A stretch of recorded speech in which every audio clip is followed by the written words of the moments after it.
Rice star एक सुनसान रास्ते से दूसरे गांव के लिए जा रहा था। अचानक से उसके सामने एक ट्रक आ जाती है कि राइस स्टार अपनी बाइक दाएं की ओर मुड़ा लेता है। उसकी तेज स्पीड होने की वजह से उसका संतुलन बिगड़ जाता है। वो पेड़ से बचते बचाते वो गलती से एक गांव में घुस जाता है। तभी 7 बज जाते हैं। धीरे धीरे अंधेरा हो रहा था, पर उस गांव में घंटी की आवाज गूंजने लगती है। अलग अलग आवाजें आने लगती हैं। थोड़ी देर में वहां अफरा तफरी मच जाती है। लोग इधर उधर भाग रहे थे। दरअसल लोग अपने अपने घर में जा रहे थे। सभी के हाथ पैर कांप रहे थे। लोगों के चेहरे पर अलग ही चिंता थी। फिर राइस स्टार गांव में और घुसता जाता है। राइस स्टार कुछ पल के लिए सोच में पड़ गया। सभी लोग कहाँ गए कि सामने से लाल शर्ट पहना हुआ एक आदमी बड़ी तेजी से भागते हुए राइस स्टार के पास आता है और हांफते हुए कहता है, अरे भाई, इधर क्या कर रहे हो? 7:30 बजने ही वाले हैं। 5 मिनट रह गए बस। तुम शहर से आए हो लगते हो। चलो चलो मेरे घर में जल्दी, वरना वो आ जाएगी। आओ मेरे पीछे। फिर राइस स्टार बिना सवाल जवाब किए उस आदमी के पीछे जाने लगता है। राइस स्टार उसके सामने रुककर सवाल पूछता है,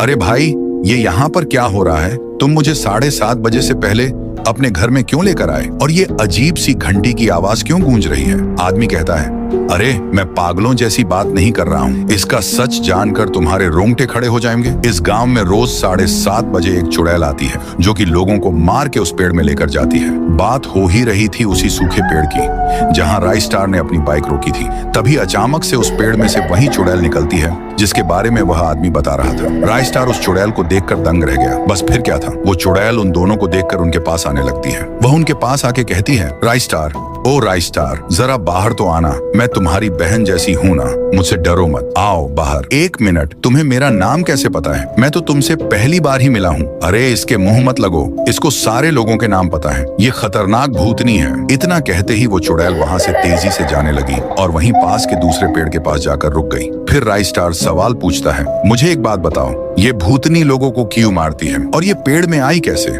इस चुड़ैल में बहुत गुस्सा था। ये कब से होने लगा? फिर आदमी बोलता है, बताना तो नहीं चाहिए, पर तुम अच्छे और नेक इंसान लगते हो करके मैं तुम्हें बता रहा हूँ। ये 10 साल पुरानी कहानी है। इस गांव में रहते थे गुड़िया और उसके पप्पा। उन्होंने गांव के सरपंच से पैसे लिए थे। बस इतना क्या था, सरपंच ने गुड़िया के पप्पा को उसी सूखे पेड़ पर उल्टा टांगा और गुड़िया के सामने बड़ी सी चाकू से पहले उसके पैर की चमड़ी उधेड़ दी। उसके बाद अंत में उसका सिर ही धड़ से अलग कर दिया। फिर उस क्रूर सरपंच ने गुड़िया को भी नहीं बख्शा। उसको कर्जदार की बेटी बोलकर गांव से धक्के मारकर निकाल दिया गया और उसने भी ब्रिज से कूदकर अपनी जान ले ली। उसके बाद उसकी आत्मा उसमें से निकलकर उसी सूखे पेड़ में गई जहां पर उसके पप्पा को टांग कर मारा गया था। उसके बाद क्या था, वो एक लड़की के बदन में घुसकर वो अपनी साइकिल में बैठकर उस सरपंच को पूरे गांव में घसीटते हुए सूखे पेड़ में लेकर चली गई। उस पेड़ में सरपंच के हाथ, पैर, सिर, पेट सब उगाए थे।